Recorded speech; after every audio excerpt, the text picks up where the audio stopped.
Welcome everyone. So our first lecturer today is going to be you will answer later. Sorry. So our first lecturer today is Inés Gil Botella. She's a neutrino experimentalist working at CIEMAT in Madrid, Spain. She's involved in many experimental collaborations, as for in neutrino experimental collaborations mostly, like Double Show, Protodune, Dune, and short baseline neutrino detector in Fermila. And today she will give this lecture today and tomorrow about reactor and accelerator-based experiments. So please, Inés, go ahead. So good morning. Thanks a lot, Mariam. I would like really to thank my friends from Valencia for this invitation. Thanks, Sergio, Gabriela, Belino, Mariam, Jose, Juanjo, everyone. I'm very disappointed for not being there. We missed the opportunity, not only me, all the students, because this is a wonderful city, wonderful place to visit. So I'm supposed to cover today and tomorrow the reactor and accelerator-based experiments. I want to start apologizing because it's impossible to cover all these aspects. I will try my best, and as Mariam was saying, I'm already participating in some of those, so I'll be a bit biased on that. So my plan for the lectures, well, first of all, let's finish with the pool. Otherwise, people will be asking if they have to answer or not. So I wanted to know how many students are working in different, for this particular lecture, on reactor neutrino experiments, accelerator-based neutrino experiments, other kind of experiments, since this is, of course, a broad school or theory. So I would like you, if you don't mind, to answer that in order, to help me to understand what is the audience.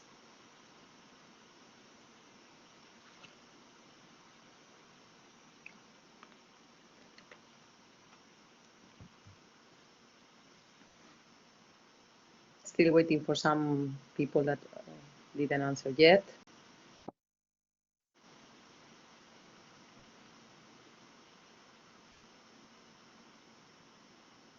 Okay, I think now still 15 people without answer. But okay,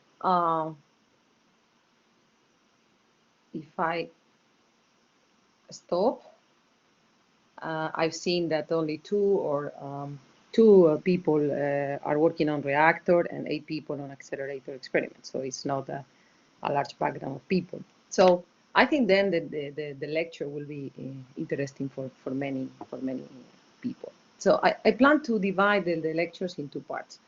Today, I plan to cover reactor neutrino experiments. I will start with the discovery, how nuclear reactors provide neutrinos, how we detect them and reconstruct them, and the main results regarding the neutrino reactor oscillations, and what are the prospects regarding reactors. And then on the second lecture tomorrow, I will try to do the same, but for accelerator experiments, trying to understand neutrinos from the beam, long baseline. I will focus on long baseline neutrino oscillations, the detection and reconstruction of these neutrinos, and the main results from the experiments, and what are the prospects. So let me just start with a brief introduction, because I think we are now in a very particular moment of the neutrino oscillation measurements, and in general on neutrino physics. I think at the beginning, neutrinos from natural sources were really dominating the knowledge of the neutrino oscillations, especially at the beginning, in the 90s, with the discovery of oscillations from atmospheric, and with a super important contribution from the snow, both Nobel Prizes, as you know. But I think now, at this moment, we are entering really in an area of precision measurements that are almost dominated by human-built neutrinos. And by human-built, I'm referring to, of course, to reactor and accelerator experiments.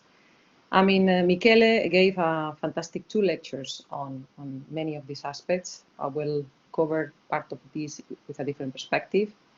And but from his lecture, you are familiar already with the current situation of the oscillation parameters. From the solar point of view, reactor experiment, particular Kamlan, is dominated the measurement of the delta M squared, while still I think the only parameter that is still dominated by natural sources is the theta 1, 2. Of course, contributions from all of them are critical, as Michele explained. On the atmospheric part, accelerator-based experiments are the ones that are dominating the precision of the oscillation parameters. Theta 1,3 has been measured thanks to reactor experiments, and CP violation is being constrained right now by accelerator experiments. And this is a table that I took from Mariam and collaborators, where you see the main contributions, which are mainly from reactor and accelerator-based neutrino experiments in this field, except, as I said, the solar for the moment. And as Carlo in his lectures, he already pointed out, we already discovered in experiments some anomalies that we are now trying to understand. And the main ones, there are others, but the main ones are again coming from reactor experiments and very short baseline reactor experiments and short baseline accelerators. And this is one of the main focus right now. Let me say that the interplay between reactor and accelerator-based neutrino experiments has been crucial to improve our knowledge of neutrino physics. Here is a different way of showing the same that I explained. This is the PMNS mixing matrix. So the determination of the theta mixing angle from atmospheric, I mean, is, as I said, now mainly precisely determined by the accelerator experiments. For the solar, angle is still the solar. The masses is an interplay between reactor and accelerator. And theta 1,3 and delta CP, as I said, delta is coming from reactors and delta CP will be coming by accelerator experiments. So that's a summary of the current panorama of the experimental data. Once all the experiments provided the data, I mean, Mariam and other people perform this the global fit to understand the full picture. And this is very useful for experimentalists also to understand how much we have arrived and what is the current knowledge of the situation. And as has been explained by Michele, there are still important things to understand. But okay, I'm going to focus on these two aspects, reactor and accelerator neutrinos. And this is a representation that I found on what could be a reactor neutrino and an accelerator neutrinos. But I was trying to find something a more Hispanic representation of that in order to do an analogy of the reactor and accelerator experiments. And actually, this is what I found. I think I'm the only Spanish lecturer from this school, so I think I'm allowed to use one of our main characters of the literature, who are Sancho Panza and Don Quixote de la Mancha, since they are very inspiring characters that they have a lot of commonalities with the human-built neutrinos, and I prefer to plot them in this way. I don't know if you're familiar with Don Quixote de la Mancha, written by Miguel de Cervantes. This is a masterpiece of literature, universal masterpiece, with a lot of lessons for real life. And but what is interesting to me from this perspective is that these two characters are looking at the reality from a different perspective. So diversity is super fundamental in everything, but in this case, the same reality is being seen by these two guys in a different way, because they they have different ways of approaching. So here I added a picture of the 3 visible windmills. This is from Spain, Mota del Cuervo, Castilla-La Mancha. And are they really visible windmills, or are they giants? And could be more than 3. There are more at the end of the picture that we are not even arriving to them by now. So I will try to make this analogy between these 2 characters and the reactor and accelerator experiments, because here is a rough comparison. As I said, both are fundamental, both are complementary, and both have unique features that help to understand the reality. So reactors are free in the sense that we are using what is being done for another applications to take advantage to them. As Sancho, if you want, he would like to take advantage of as much as possible of the reality. So we like to take advantage of what is already built, while accelerators are more expensive, more complex, and it implies a lot of thinking, if you want. The neutrino energies from reactors are of the order of MeV, while the energies of accelerators are of the order of GeV. And this is very critical for experiments because of the interactions, because of your detectors, the things that you need to design. Reactors provide a very intense pure electron anti-neutrino flux, while accelerators are, again, more complex. They are mainly providing muon neutrino from the beam, or muon anti-neutrino, but there is also contamination of other flavors in the flux. And the intensity depends on the beam power, while in reactors is a lot of power, right? The detector technologies are, again, very different between reactor and accelerator. Reactors are mostly liquid scintillators, while accelerators have very different technologies, water Cherenkov, liquid argon, track calorimeters, and we will see. Regarding the interaction processes, in reactors, the inverse beta decay is really the main interaction. This is a very large cross-section, very precisely known. So, you know, reactors, as Sancho, go to they focus. I mean, they are focused, they go to one interaction. While in the accelerators, again,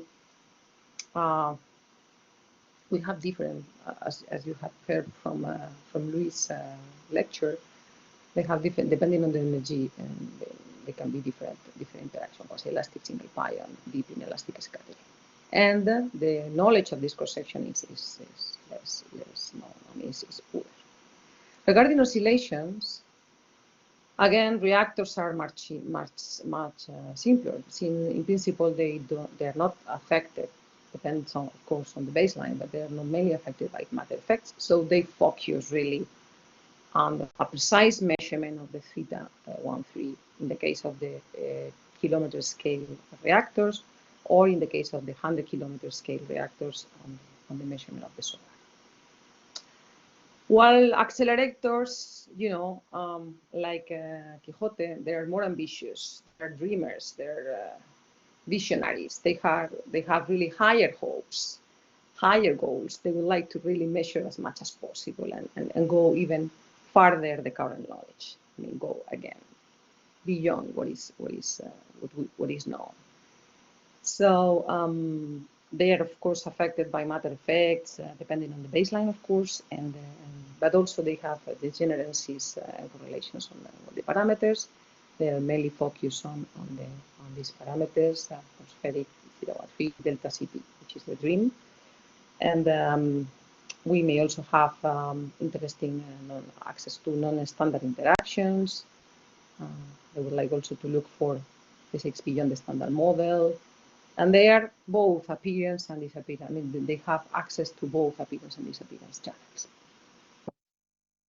So regarding the challenges, are again quite different. reactors imply super well control of backgrounds, since this is very critical when we are talking about these low energies. We need to reduce as much as possible the systematic uncertainties. This is common, but in the case of the reactors, is super important. It's critical because we need to try to the sub-percent, that's sub-percent level.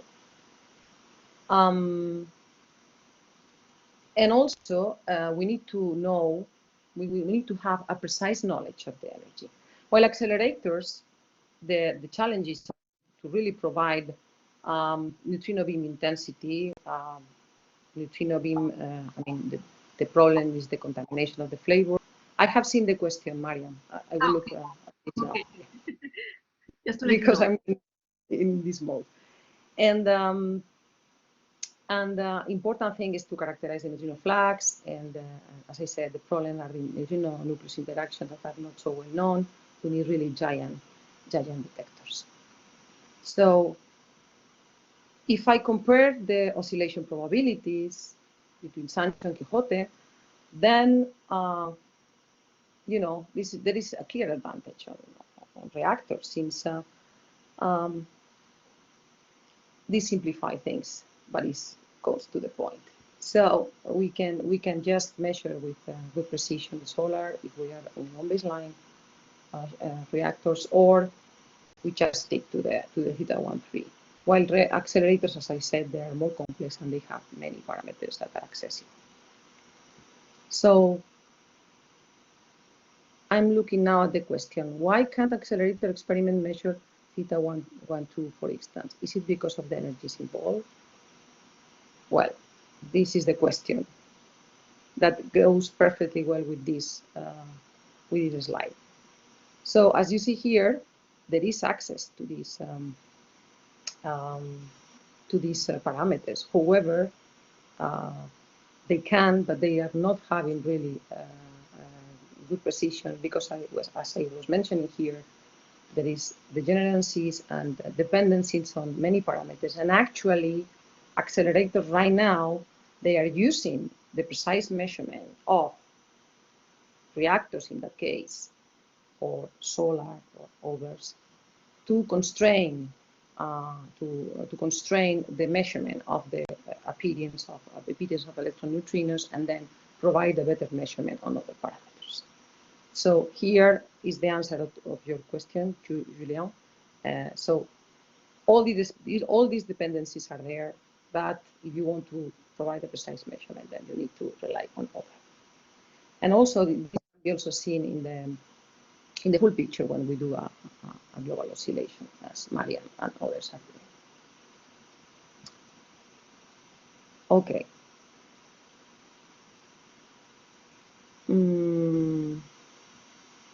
I'm trying to. Okay, fine. So let's start a bit more on the details of the reactor-based neutrino experiments.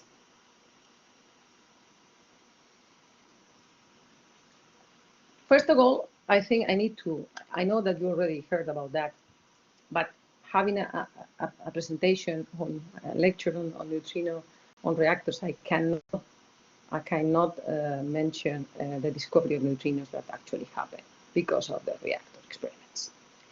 So I will go quickly, because you know that during the early decades of the past century, the radioactivity was explored, and nuclear beta decay was observed.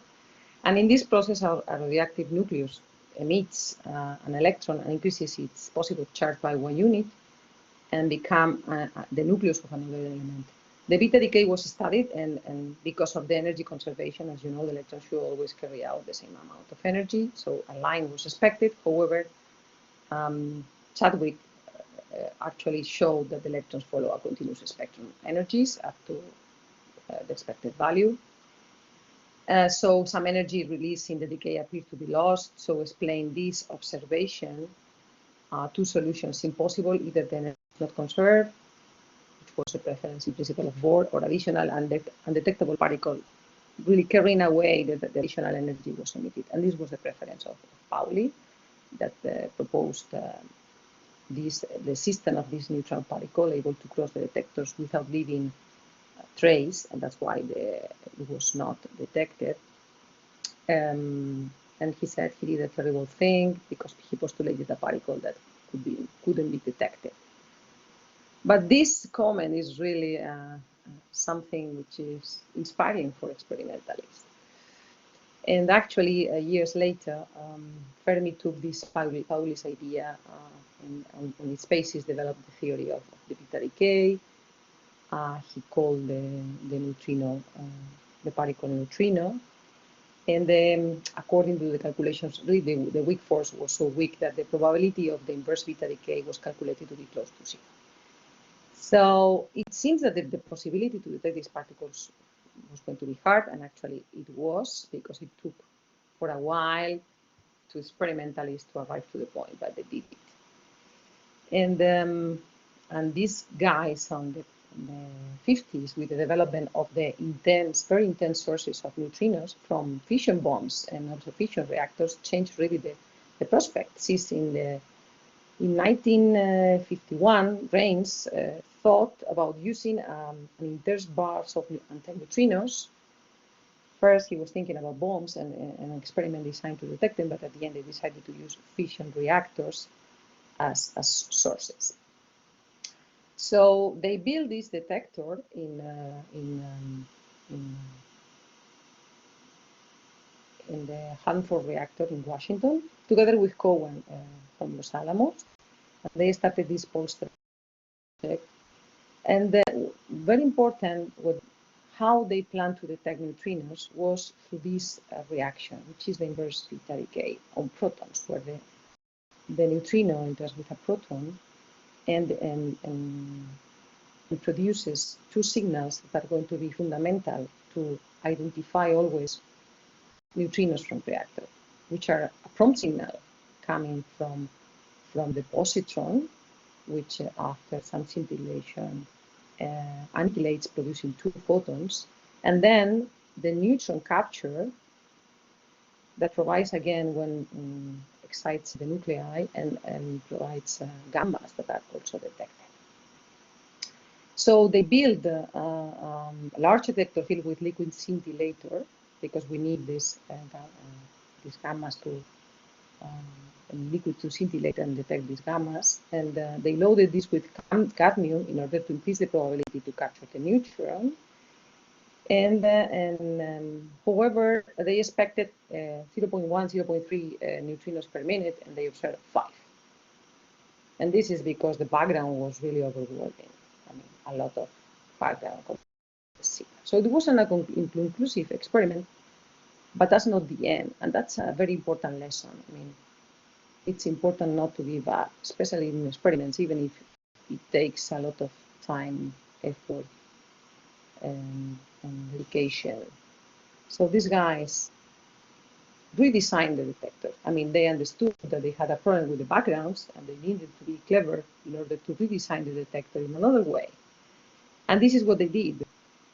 After this unsuccessful trial, they built a new detector to better really distinguish the events induced by the cosmic rays, which were the ones that were producing these signals that can distinguish from neutrinos, and those initiated really by the reactor experiments. So they added 2 large flat plastic target tanks that were filled with water.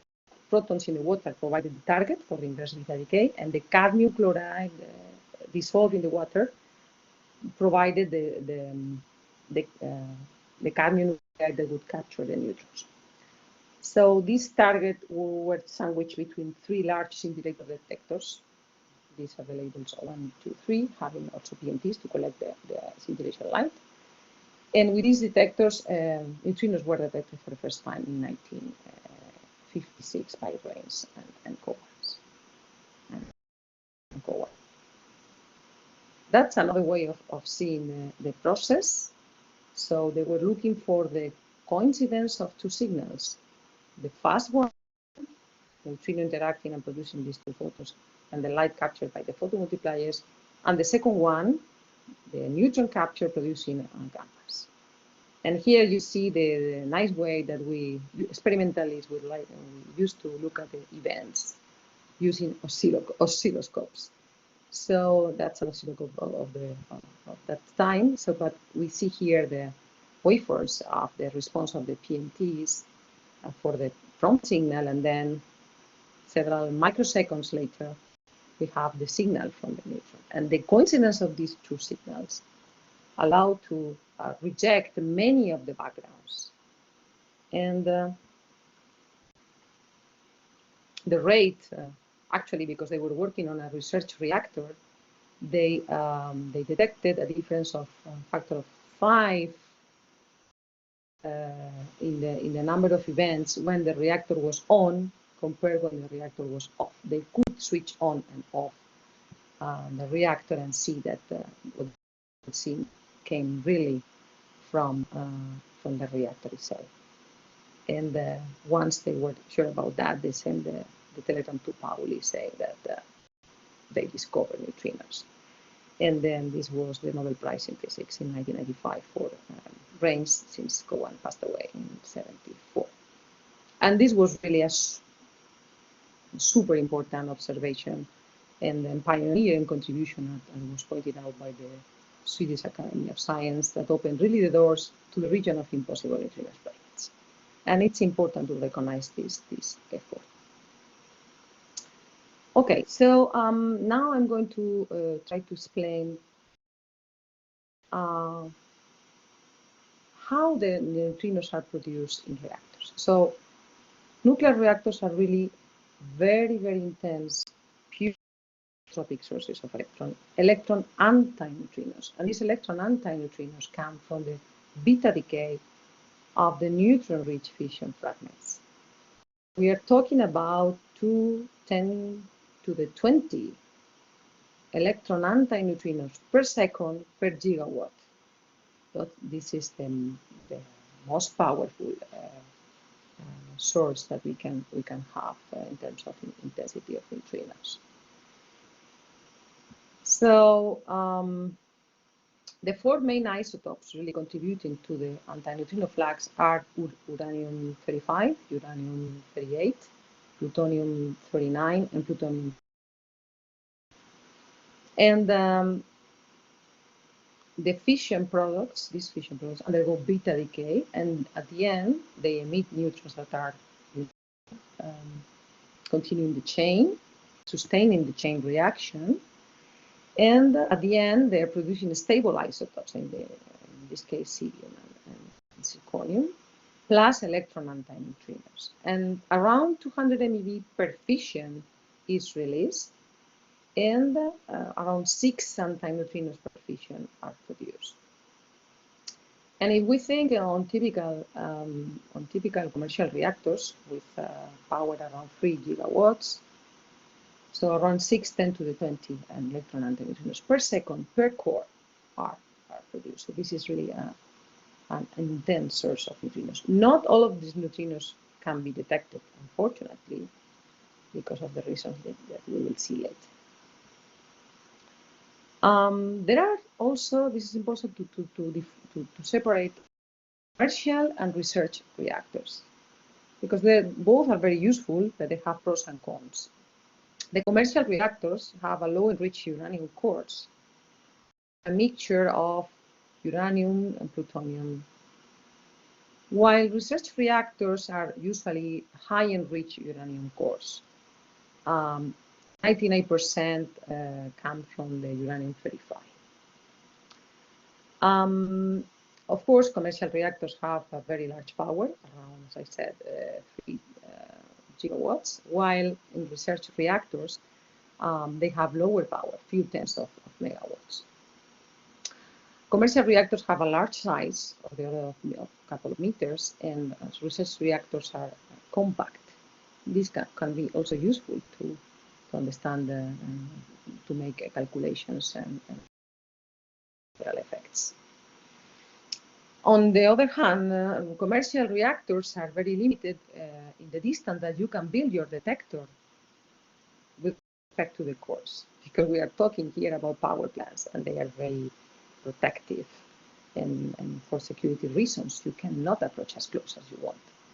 While in research reactors, you have this freedom. You can really sit your detectors very close to the cores. And commercial reactors are not there for you in the sense that you are a sub-product of them. And then you cannot turn on or off the power plant because you would like to measure your background.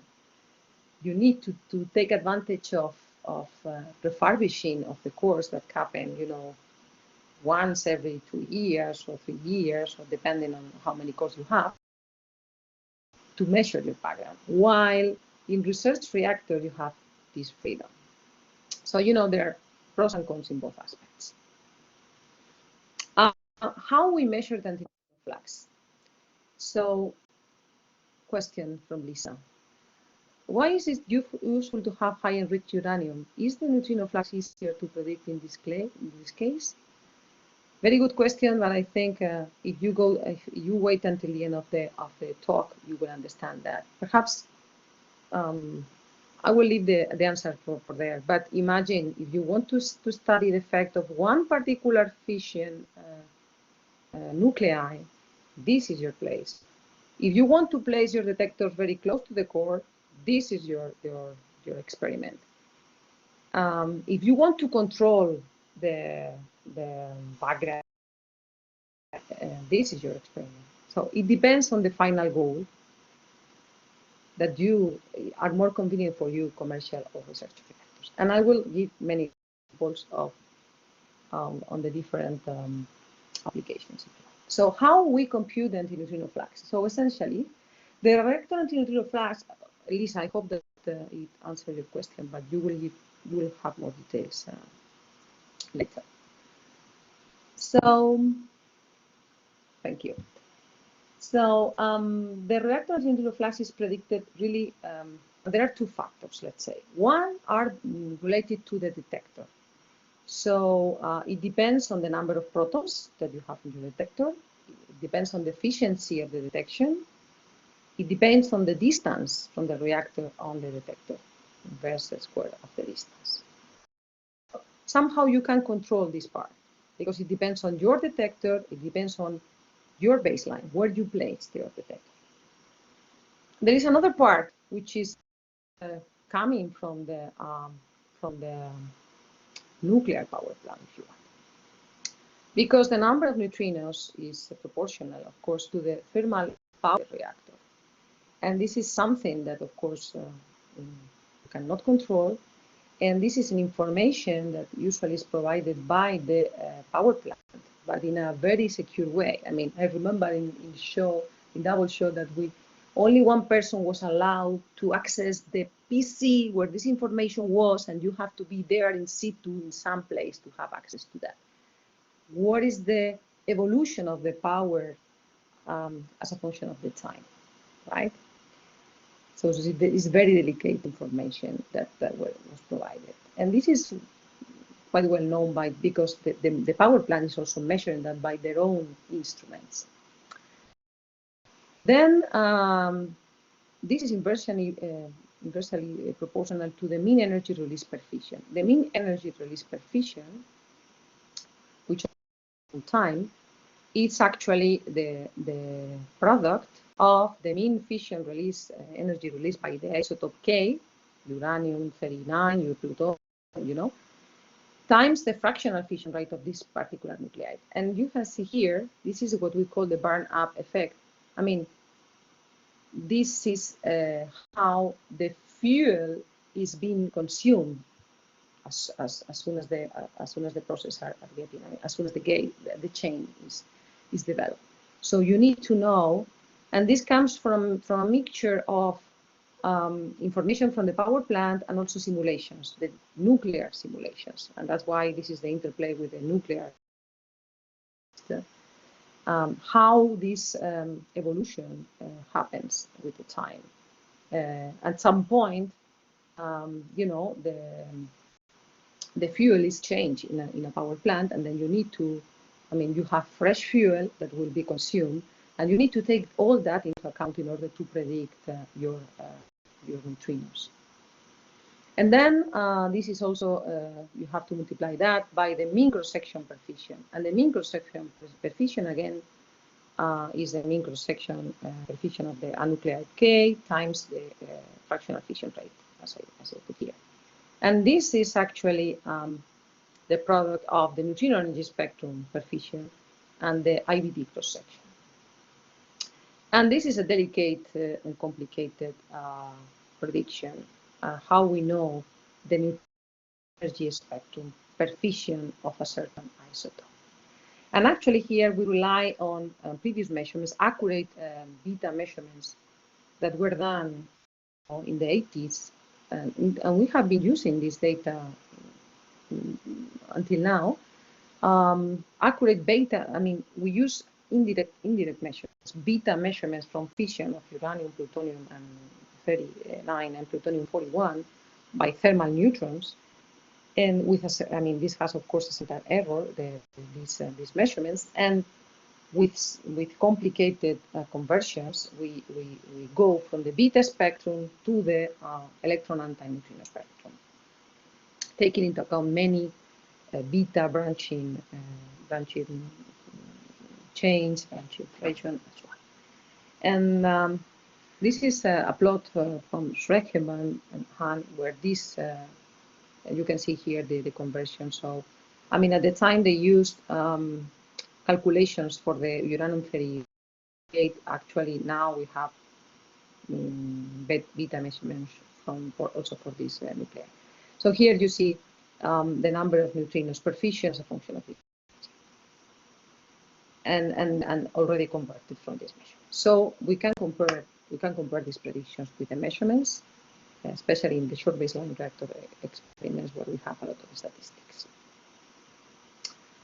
Okay, what happened in the 1911? There were recalculations of these predictions that I just showed from Reichelmann, from Müller and Haber. So they improved the predictions, and they have refined the method to measure beta spectra to the neutrino spectra, and also they included a lot of available information from the nuclear databases. I'm going, of course, to explain. Also, however, in an independent way, they confirm and they improve these calculations. And also, as I mentioned, there were also. And this is the plot of the neutrinos per fission per MeV for the different nuclei that has been recently used by the reactor experiments. This is an example that I gave you to see how the rate of neutrinos changes with time. And here you see, I mean, you cannot see very well, but in blue we have the expected rate, the calculations.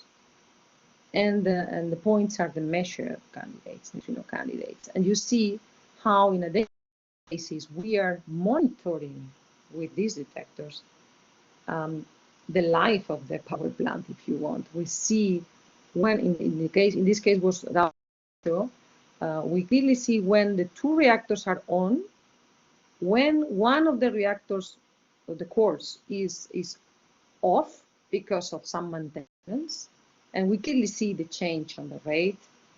And also we were lucky because of the simplicity of our show. When both reactors, that this is something that the power plant tries to avoid because it means losing money, both are off, then we have the opportunity for us to measure directly the backgrounds, and that's fantastic. And okay, so we have some predictions, new predictions, and the reevaluation at the end represented an increase of around 3% with respect to the previous calculations. And then when we look at the reactor experiment that were very close to the course in the past, all of them with the new calculations of the predictions, all of them saw a deficit. And this is what developed the reactor antineutrino anomaly that I'm not going to cover because I know that you had fantastic lecture, Carlo Giunti, on all the anomalies.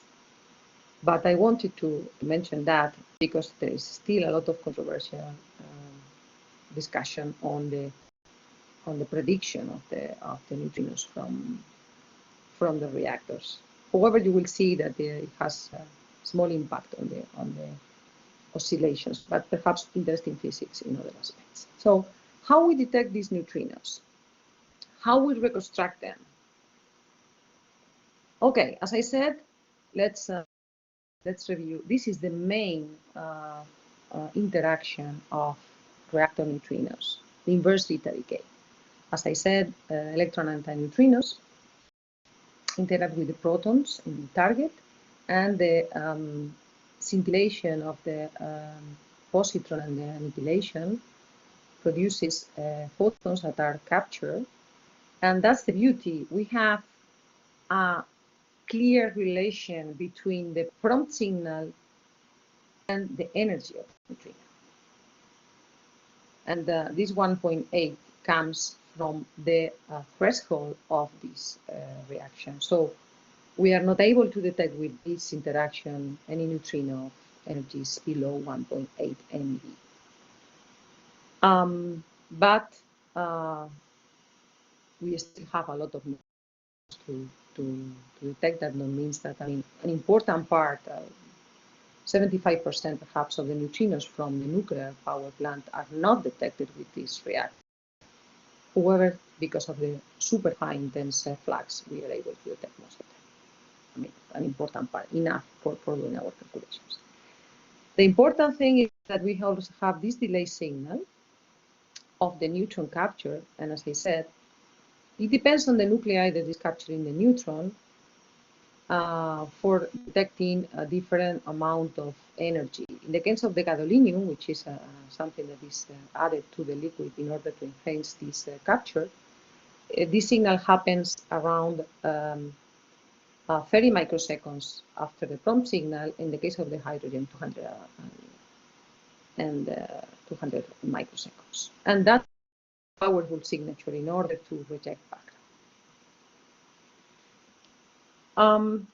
Here you see the cross-section of the inverse beta decay, which is quite well known. It's one of the largest cross-sections of these energies. As you heard yesterday from my friend Kate, the Siemens interaction is much higher. However, this is a very difficult channel because of the sub-keV nuclear recoils, and because there is really not one-to-one correspondence between the neutrino energy and the visible positive energy. So IBD is really our interaction, the most important one. Here you see also electric scattering, but this is for these energies. I mean, the problem is that you have a threshold and the other reactions you don't have it, so you have access to lower energies. Then, if we convolute the flux of the reactors with the inverse beta decay, this is the typical spectrum that we have. As I said, neutrinos below 1.8 MeV are not detected, and the mean energy is around 4 MeV for reactor neutrinos. Okay, but what are our main background events? Well, there are typically in reactor experiments, we consider kind of 3 backgrounds. You know that we need processes that mimic this prompt delay signal. For us, a neutrino will be the coincidence of a prompt and delay signal. And there are, in nature, there are different events, different mainly coming from cosmic muons. Our most important enemies mimicking this signature. So accidental background, these are accidental coincidence where the prompt can be mimicked by gammas from radioactivity of the materials or the rock, and the delay signal is being mimicked by neutrons from cosmic muons or beta decay from cosmogenic isotopes. So the accidental coincidence of these 2 signals, which is, you will see, clearly seen in the reactor experiments, it's a background. And then we have correlated background. These are coming mainly from muon-induced fast neutrons, or stopping muons. In the case of fast neutrons, the prompt is coming from the recoil of the proton when the neutron interacts, and the delay from the neutron capture. Or in the case of the stopping muon, the prompt is the muon track itself, and the delay is the initial electron. And these cosmogenic backgrounds are also coming from muon-induced spallation, beta neutron emitters, lithium and helium. These are the most natural ones because it's almost irreducible background. And the prompt is coming from the electron, and from the beta, it's a beta neutron emitter. So it's like a, like a neutrino. So, but it's, if we were able to distinguish between electrons and positrons, would be fantastic, but it's, I mean, the current technologies is not. So an electron gives the prompt, and the delay comes from the neutron capture. Okay, so, and what about the spectra of this background? So here you have, this would be our signal. Accidentals are low energy events, but they are quite important, especially at the beginning of our spectra. They can have an important contribution. And here we have the fast neutrons and the lithium, as I said, which is a very complicated background. But in general, we expect quite large signal, because our detectors are being designed in order to protect us as much as possible from the muons that are really giving us these signals.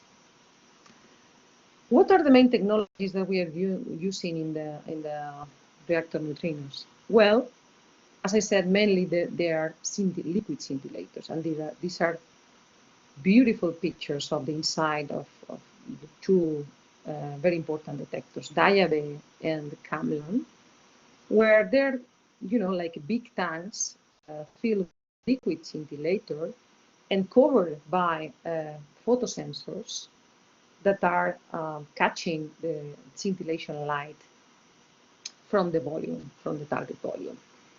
They should be fast detectors, in the sense that we need to distinguish this prompt and delay signal, so we need fast response of our photosensors. So they are very good for that measurement, because they provide very large light yields. We can be large volumes. We can dope the liquid scintillators with gadolinium in order to improve the neutron capture. They have excellent energy resolution. But there are also other technologies being explored, like water-based liquid scintillator, opaque liquid scintillators, and plastic scintillators, as the case of solid. So there are other technologies. How a neutrino look like? I mean, the guys that were saying, no, because we don't see the neutrinos, because we don't detect them well. This is not a neutrino, but it is the way that that Camlan sees a stop muon candidate. And we usually build outer vectors in order to see the particles that are coming from outside. The interaction of the particles in the detector produces the scintillation light that I mentioned. And the PMT signal waveforms, we convert that into charge and time. And the charge and the time information allow us to reconstruct the event that happened in the detector. And in this case, it's a stopping muon, because it has effect from outside. And this is another example, and this is really a neutrino candidate. And we know that it's something that happened inside, because it's not coming from outside, because there is no signal in the outer vector. And we have this coincidence of signals between the prompt, which has an energy around 3 MeV, and the delay, which has an energy around 2, which correspond to the capture of neutrons in hydrogen in that case. And every point, of course, corresponds to one PMT covering the walls of the detector. Just to have an idea. Okay, how we reconstruct these events? Well, as I said, we detect the light, we obtain the charge and the time information per event. Every event is having a charge and time per phototube, and then we reconstruct the position and the energy using algorithms of the events, combining the information of all the photosensors. Here we are talking about very precise measurements, so calibration is a fundamental part of all these systems. And what kind of calibration we use? We use radioactive and natural sources, and we use also laser systems to monitor and control the gain of PMTs. And once we have converted events in position and in energy, we try to identify the signal of the background, and that's why we look at if the particle was external, coming from outside with pictos, and we use the time correlation, the spatial correlation. Of course, we select, this is a prompt signal, and this is the delay signal capturing gadolinium, capturing hydrogen, and we select regions of energies in order to identify events. And also, we combine different variables with all the correlations using also artificial neural network techniques in order to exploit at maximum the possibility of reconstructing events.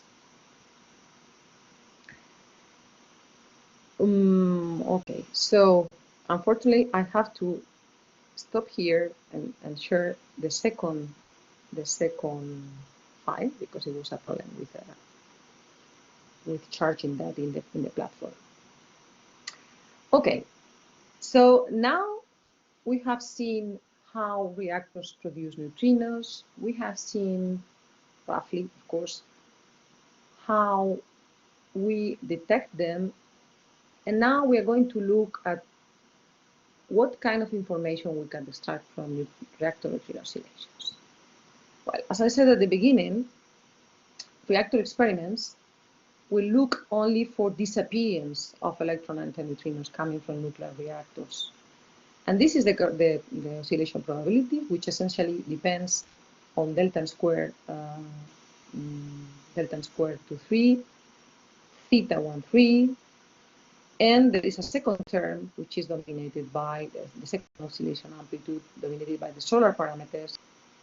And here you see how the theta 1, 3 is this amplitude and theta 2, 1, 2 is this amplitude. And this is the survival probability as a function of the L over E. So depending on where your experiment is placed, you will have access to one or another. So this is a subleading oscillation compared to the one. So long baseline reactors as CIEMAT were seated here and measuring this contribution, while the latest reactor experiment, the kilometer-based experiment, were having access to this parameter. But as I said, there are disappearance experiments. We don't have enough energy to create muons and taus and being seen in the detector. That's very important.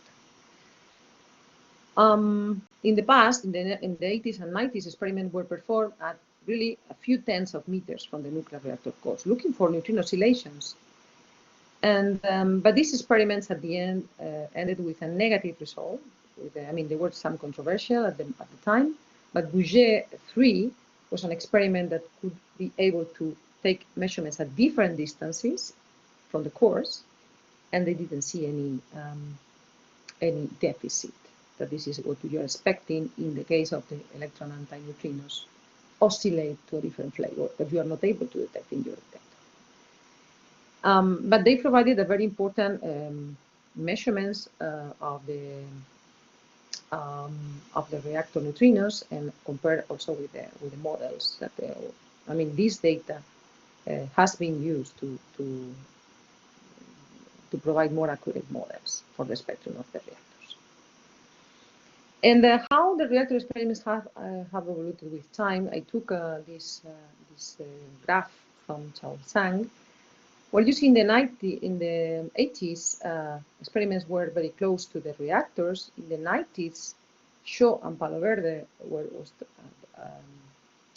with distance of the order of kilometers, were trying also to measure oscillations that were not successful until the arrival of CIEMAT in the 2000 something with a longer baseline. CIEMAT was very successful, and then second generation of Shaw Palo Verde, Daya, Reno, and Double Shaw, and around 2011 were also successful in measuring neutrino oscillation from reactors.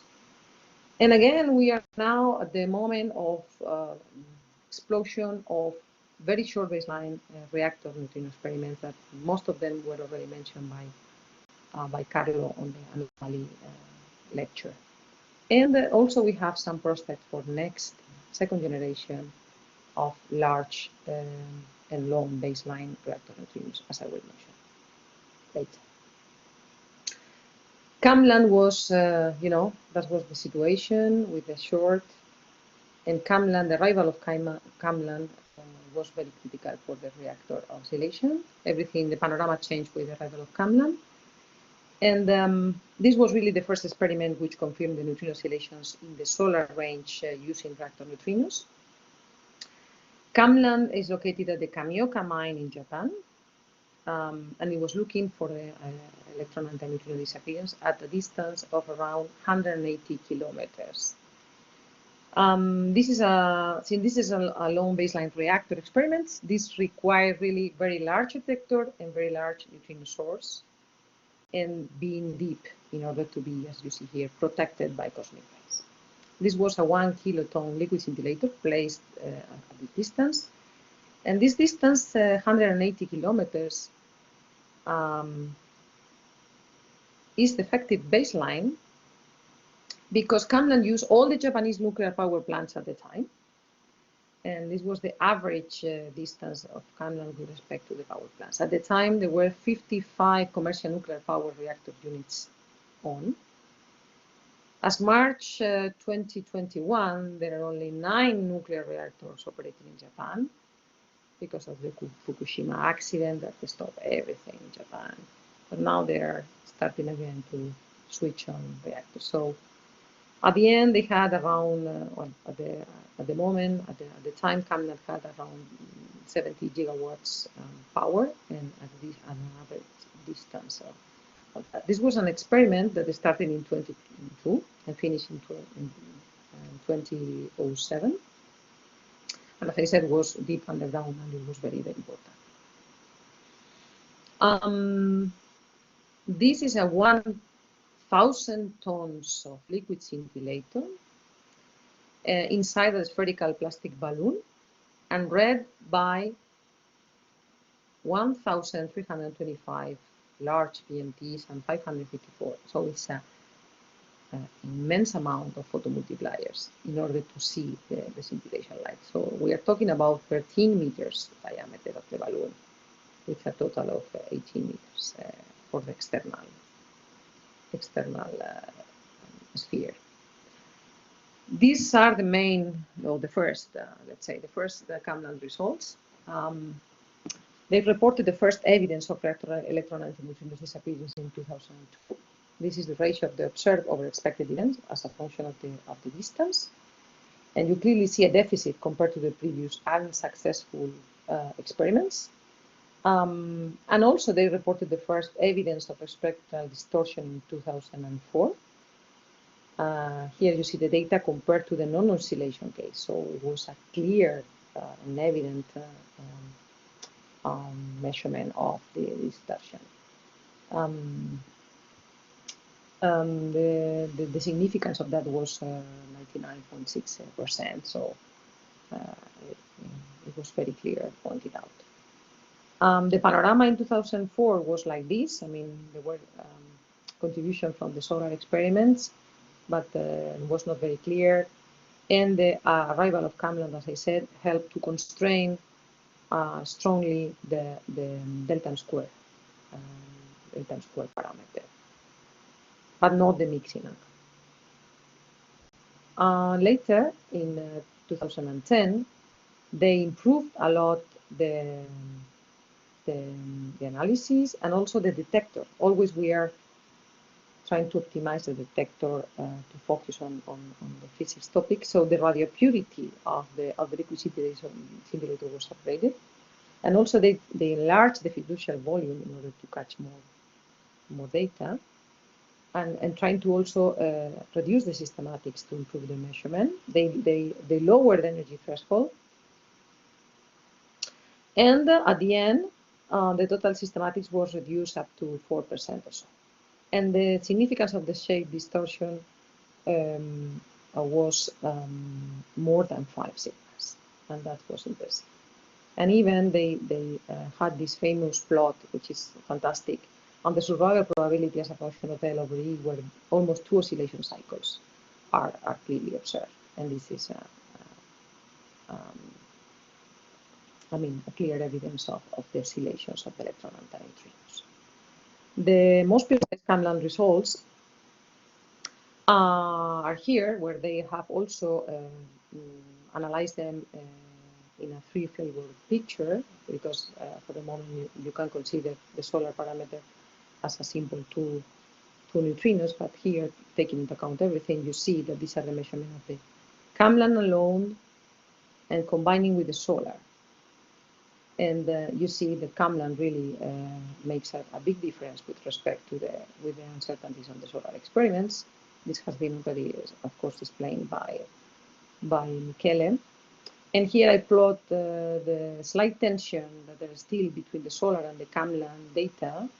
This is data from, this is the analysis from Mariam and people from Valencia. This is from the NUFIT, but you see clearly they're the same.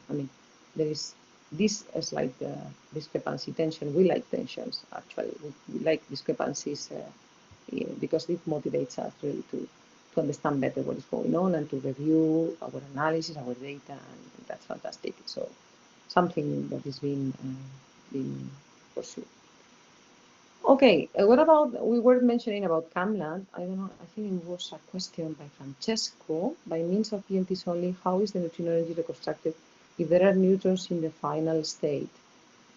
As I said, neutrons, if the neutrons are captured, they produce also light, right? So reconstructing this light, you can understand which kind of particle is producing the light. But there are, of course, there are particles, as I mentioned before, that they cannot distinguish, like positron or electrons in the current. There are other techniques that have been figured out by now in order to distinguish among those. But neutrons are very dangerous because sometimes we cannot really distinguish them or we cannot catch them. So, but you should not underestimate the power of the PMTs, because with the PMTs, all these neutrinos have been reconstructed with the compared to some accelerator-based neutrino experiments, where you clearly see the tracks, where you clearly see the showers. That's not the case. We have this limitation in the scintillators, but for the purpose of them, they are more than enough, as you have seen, because we have arrived to very precise measurements, even with the limited information, because, at the end, everything is limited. This is working very well for these energies and for this kind of interaction, because, as I said, having these coincidence signals is really a powerful signature. While in the other cases, you need to rely on particle identification, DDTX, other techniques, right? So this is simple as Sancho Panza, but it's super effective and super focused on what we need. Francesco, do you have any further comment? All is fine. Thanks for your questions, actually.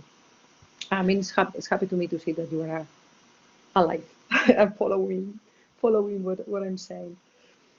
Nice. So we mentioned Kamlan was very successful experiment. And what about the medium, kilometer scale experiments? So as I said, Palo Verde and Shaw were not able to, success or not success, it depends on the interpretations. A negative oscillation result can be also a successful result, because we, working on the reactor experiment, we learned a lot from Palo Verde and Shaw. And it's fundamental to recognize that. They were looking for atmospheric neutrino oscillation, Palo Verde, at the end of the 90s.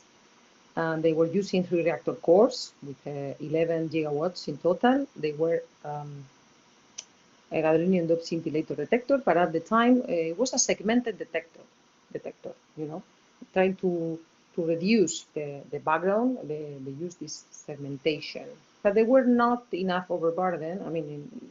They were quite superficial, so they had a lot of backgrounds. And at the end, they didn't observe any oscillation. And then Shaw the show experiment in France was really breakthrough, I would say. It was the first unsegmented reactor experiment using gadolinium, and it was placed at the Show nuclear power plant in France, using 2 reactors with a total of 8.5 gigawatts at 1 kilometer, 5 tons of liquid scintillator at a reasonable overburden of 300 meter of water equivalent. And the unique feature of Show that having only two reactors is that they were able to switch to measure the background, to measure the spectrum with the reactor on and with the reactor off. And unfortunately, they didn't observe the oscillations, but they were very near. They were around here. I mean, we know now that the measurement, I mean, the θ13 parameter is around here. So they were really touching, really touching the measurement of θ13. However, a problem with the transparency of the liquid prevented the experiment to continue the data taking. So after about 1 year of data, they were forced to stop because the liquid lost the transparency, and we were not able to measure any more scintillation light. So we learned a lot from that experience, and actually the later reactor experiments have improved that, and they have very long distances of the scintillation light. The attenuation length is very long, and we can operate them. And they have been operating for many years without these problems. Okay, so they were almost touching θ13, but they were not able to measure. At the moment, we didn't know what was the value of θ13, and we were a bit worried that it could be very, very low, even 0. And that was the explosion of thinking on very sophisticated neutrino beams in order to really reach a possible almost 0 θ13. But in terms of the reactors, the idea was to improve the statistics, the amount of data that you take, trying to suppress the backgrounds, and trying to reduce systematic uncertainties in order to go a bit far away compared to Show. And always keeping the detectors at short distances in order to avoid matter effects. But the main difference compared to Show and Palo Verde was the idea of using 2 detectors. In this case, 2 identical detectors. One placed very close as much as possible to the cores in order to measure the neutrinos before oscillation, and a far detector placed at a longer distance. We didn't know exactly the value, as I said, of θ13, but of the order of kilometer distance in order to compare near and far and try to cancel some systematics and reduce the correlated inter-detector systematic uncertainties. And the idea was to measure a deficit and a spectral distortion at the far detector. And this is what these 3 ladies did it. These 3 experiments, once in France, once in China, once in Korea.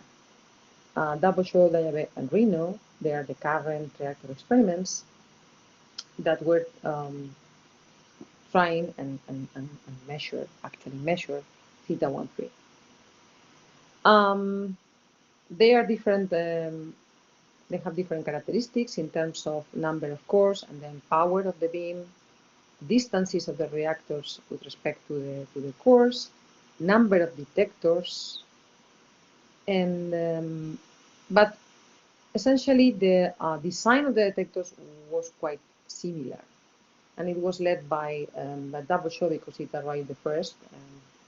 This is a super nice picture that I like very much of the Show village and the Show power plant with the 2 reactors.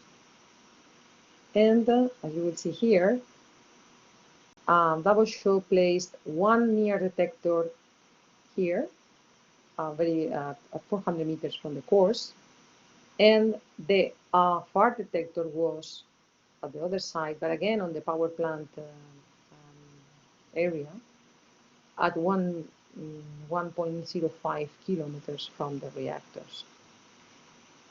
And as I said, the idea is to compare near and far. How these detectors are made of? Well, the three of them are essentially the same. They have a neutrino target, which is gadolinium doped liquid scintillator, in an acrylic vessel.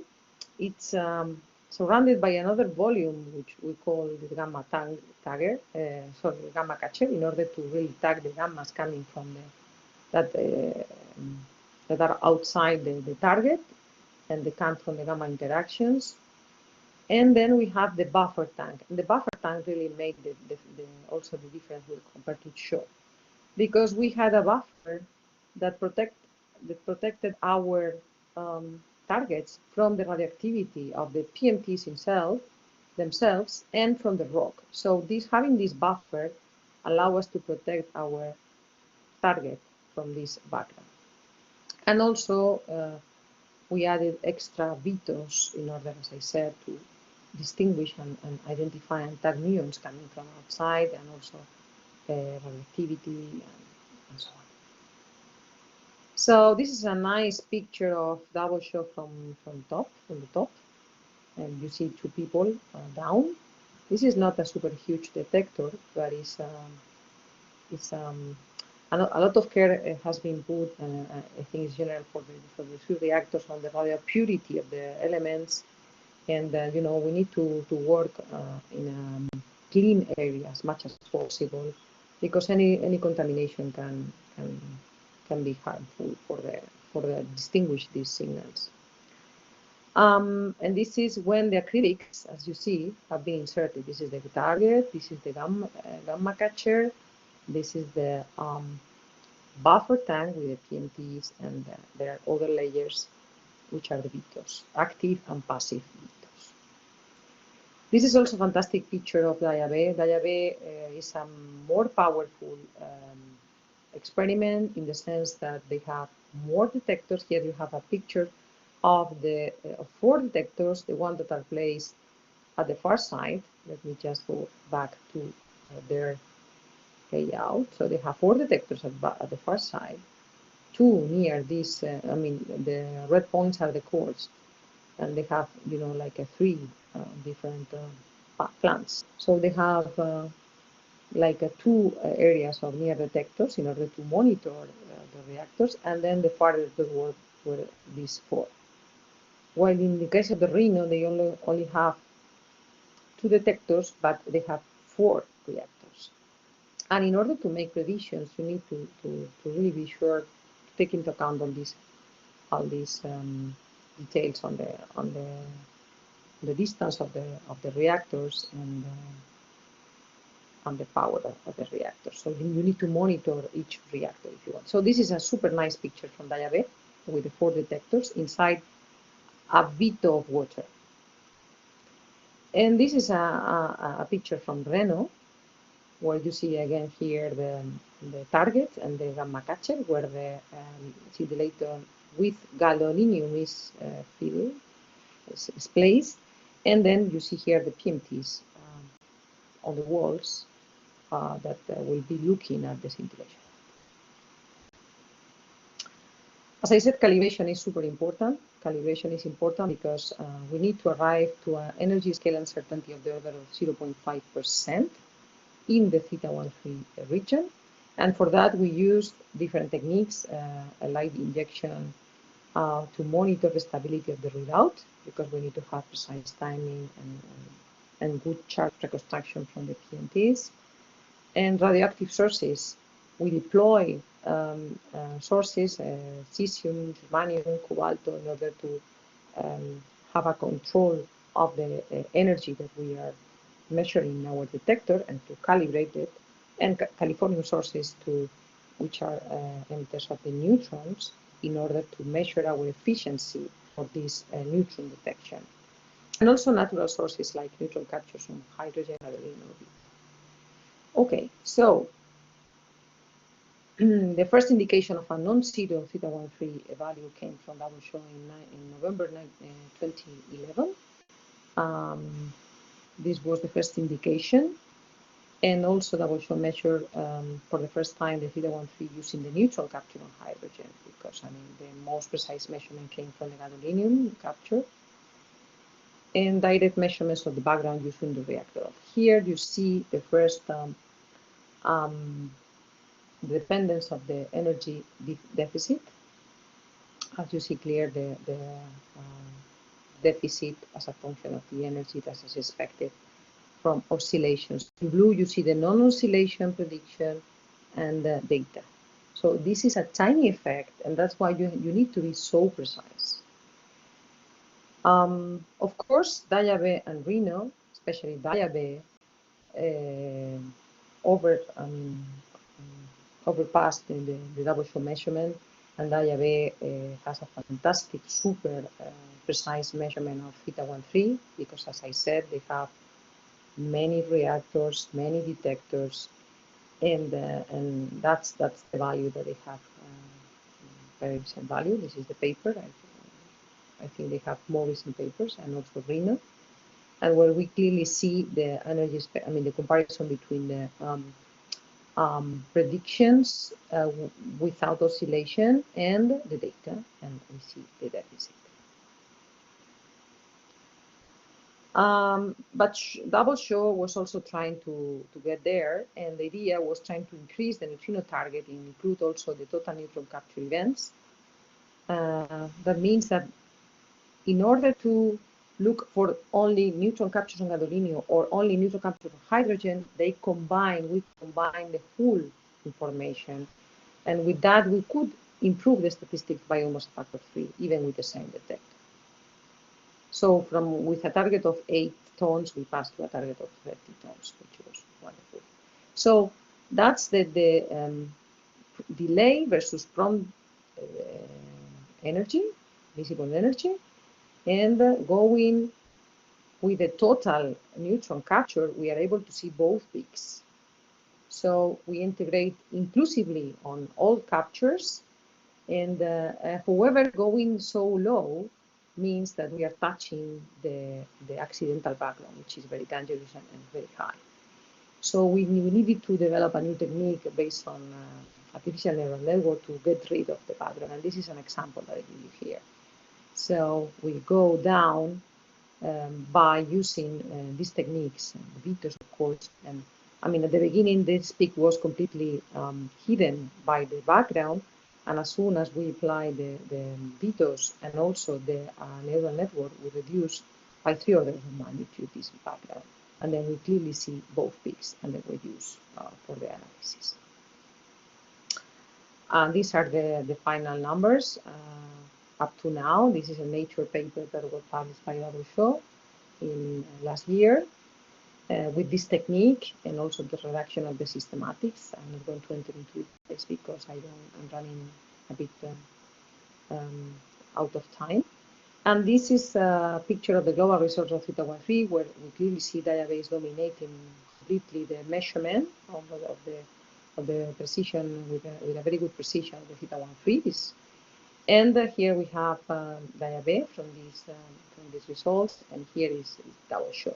There are some, discrepancies, but they're still not critical because they are within 1-2 sigma. So it's really they are compatible with some discrepancies. But the point is that really this measurement is very important, especially for the CP violation and mass order determination, since as I said, to have access to these other parameters with enough precision, currently all the experiments are relying on this one, on this theta-1,3 measurement in order to constrain the other parameters. So redundancy and consistency is very important, and because the final results of these 3 reactor experiments will be the value that will be used in the next 10, 20 years up to the new accelerator experiment will provide a better precision measurement of theta-1,3. So what is the status of this experiment? So double show stopped data taking in 2018, but still analyzing data because not all the data has been analyzed, so more statistics is there. And as I show, the measurement is dominated right now by the proton number, double show is planning to improve, and by statistics. Reactor finished operation in December 2020.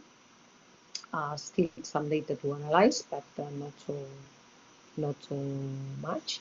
And Reno presented analysis with data until February 2020. So we are not sure about the next steps, but that's the reality. Okay, but on the also in parallel, something happened in the sense that when we compare the neutrino spectra with the predictions, because these were protected measurements, because here we are comparing far detector with near detector. So we are not affected by uncertainties, big uncertainties on the flux determination that I was mentioning at the beginning. However, because we have a lot of statistics, we compare our data in the near detectors with the predictions of the models. And we found that. And we found that in the near detectors. So this is not any oscillation, it's how well our predictions reproduce the data. And that's the situation. There was a clear distortion around 5 MeV observed in all reactor experiments, Reno, Diabe, and double show. And the shape was quite consistent. As I said, θ1 is not really affected, or very marginally, because we are in the analysis, we are comparing near and far. There was no correlation with any background sensitive variable, and we observe a strong correlation between the rate of the excess and the reactor power. So it points to something that is not well under control in the predictions.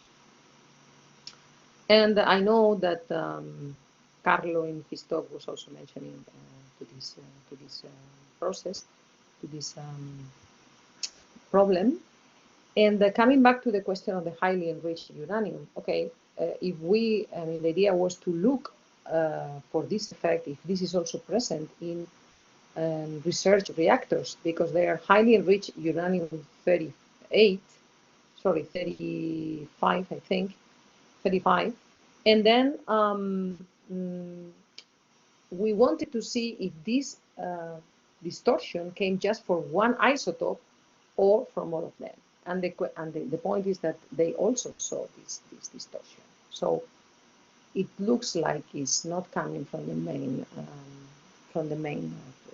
isotope that is being seen in the commercial ones. And also very short baseline also found this deficit compared to the predictions. For example, these are measurements from stereo experiment.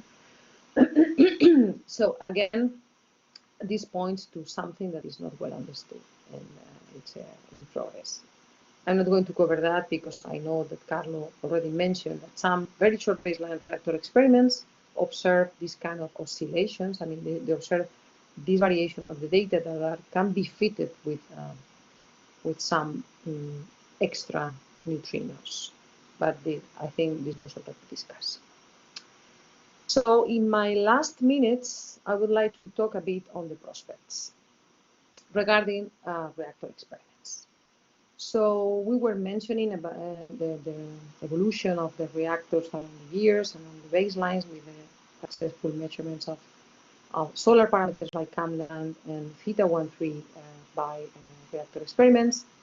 Nowadays, there are a bunch of small experiments very close to the reactors with different goals, mainly understanding these possible sterile neutrinos, trying to understand better the shape and the flux of the neutrinos coming from reactors.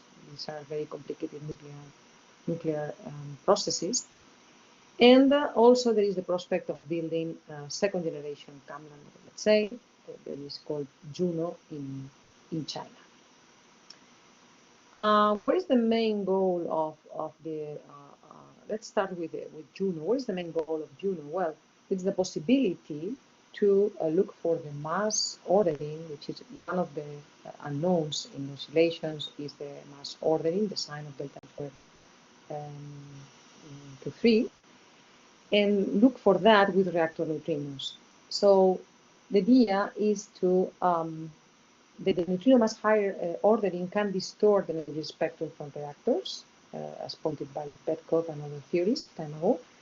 So we could apply a Fourier transformation of the L over E spectrum that can enhance the signature, since the mass term appear in the frequency regime of the oscillation probability. So this Fourier analysis would separate the mass ordering information from other uncertainties of the electron spectra and other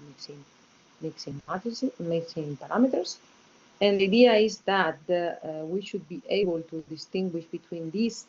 In case of the normal ordering, we should see this blue curve, you know, and this is an inverted ordering, we should see the red curve. So, you know, in order to distinguish between these two effects, one would need very, very good energy resolution, which is the key parameter, in order to say if the ordering is normal or inverted.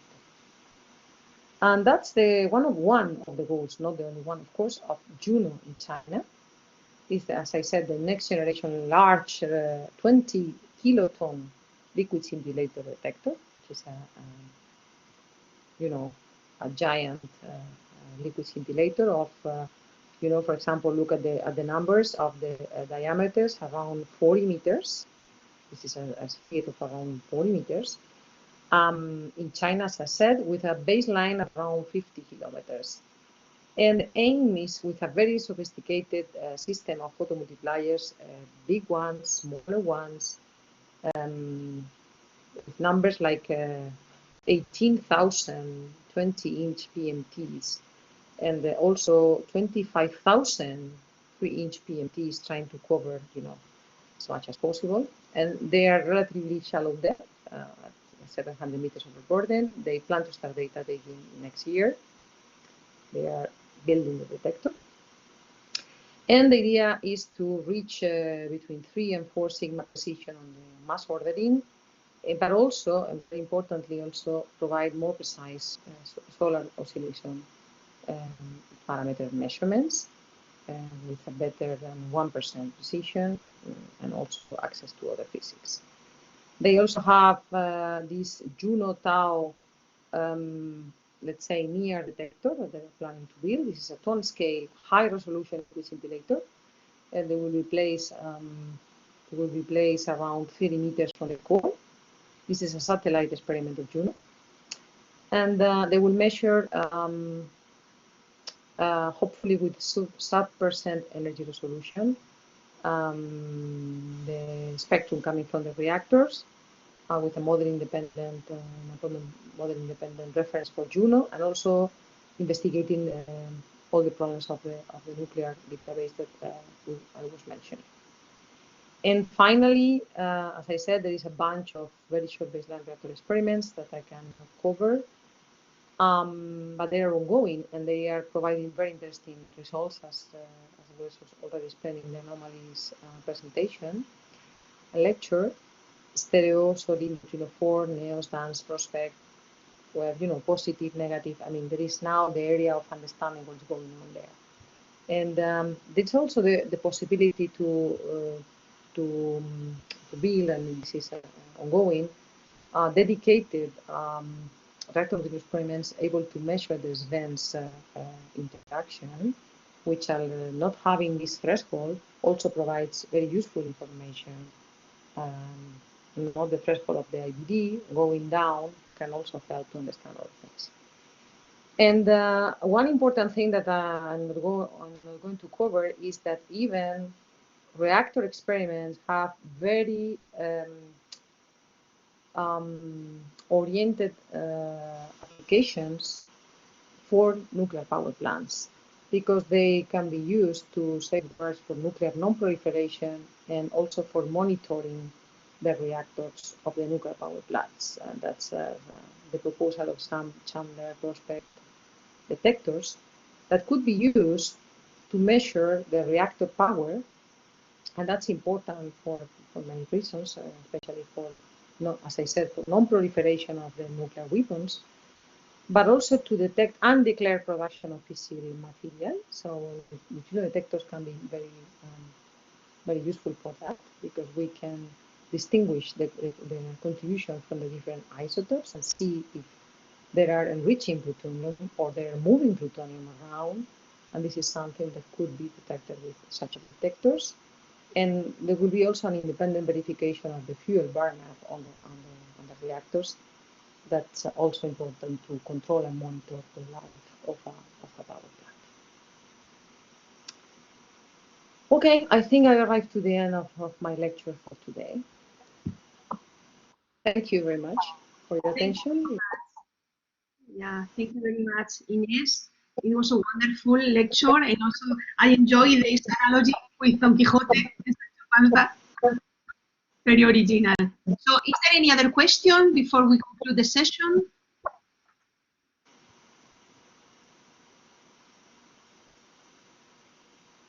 Oh, I cannot see any hands. Yeah, I think they already asked. No. Yeah, so they are just congratulating you and thanking you. Okay, so if there are no other questions, then we'll continue tomorrow with Inés. Yeah, don't miss the Quixote part, please.